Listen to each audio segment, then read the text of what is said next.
Hello there. Tuesday unfortunately brought more stormy weather with it and coastal flooding with the high tides as well as inland flooding. A brief ridge of high pressure is pushing that low pressure out the way, but the weather fronts are hot off the heels again off the Atlantic with more rain to come through the day ahead. This is what we had on Tuesday. 60 millimetres and more across Bethgelert in North Wales. Many of the other wettest places seeing 30 to 40 millimetres of rain.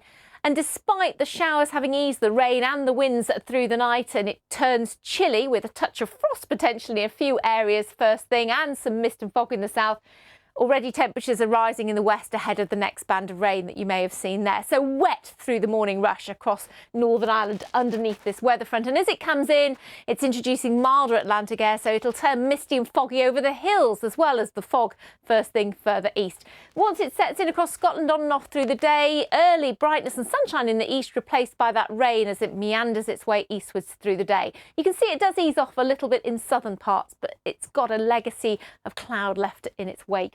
So a mild day where we see any breaks, perhaps 16 in Northern Ireland, but there's a Met Office warning for the west of Scotland. Again, another 40 millimetres, possibly more over the hills. Further south, there'll be a steady spell of rain and lots of misty, murky weather over the hills. Another pulse comes in through the evening overnight, particularly Scotland and Northern Ireland. It tends to weaken as it pushes southwards, but all the cloud and the winds will be strong again today, perhaps not as strong as yesterday, but they hold the temperatures up through the night. And a fairly brisk wind will continue with us on Thursday, maybe some mist and murk first thing, particularly in the south under the remnants of this weather front.